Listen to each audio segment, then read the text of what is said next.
Oh, sit. Very good. Dahil dyan, may reward ka sa akin. Oh, konti lang ha, maubusan na ako. Oh, chocolates na. Tama na. Wala na tayo eh. Maubos na to oh.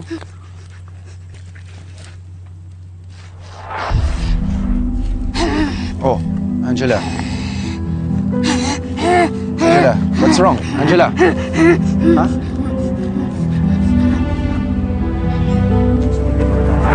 Dito ho. Ha? Dito na sila.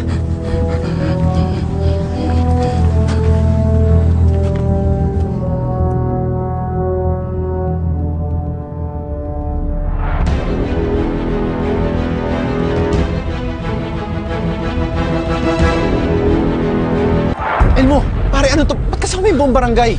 Eh bro, lahat sila gustong mahuli taong gubat eh. May atraso daw sa kanila. Mabuti pa, isuko nyo na sa amin yung taong gubat bago pa magkasakitan! Hindi!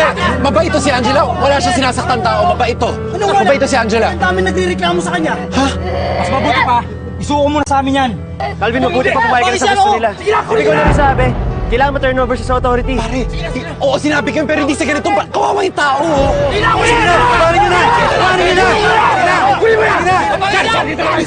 Bro, lapit! Lapit! Bayaan mo na bro! Bayaan mo na! Hindi nga!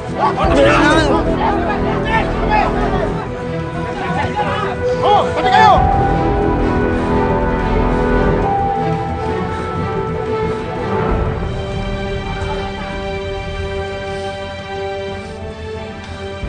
Sanala mo to eh. Sabi ko bang isang buong barangay yung kasama mo? Hindi ko naman masasama silang lahat eh.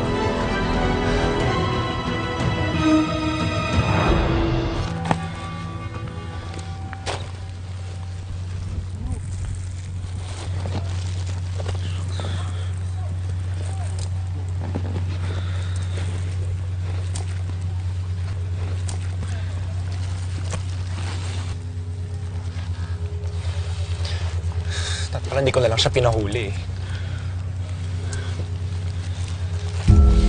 Kung anong gawin nila sa kanya. Bro, napag-usapan na natin to, di ba? Mas makakatulong kay Angela kung ibibigay natin siya sa mga authorities. Hayaan na lang natin gawin nila kung anong dapat para kay Angela.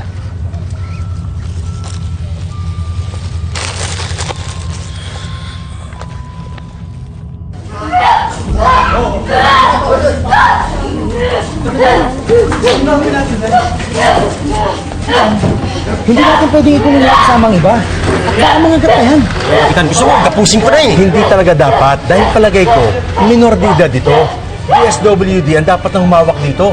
Eh, anong gagawin natin sa kanya?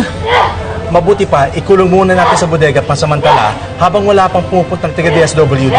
Maliwanag. Sige na, basta kayo bodega. Oo, sige na, sige na.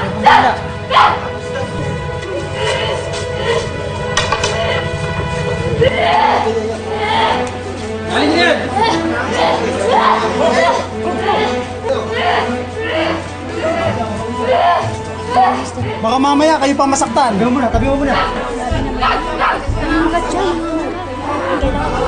Nakakatakot. Ano sinasabi nila? Taong gubat ba yan? Oh, tabi-tabi muna kayo dyan. Baka mamaya kayo naman masaktan. Tabi na kayo dyan. Tabi.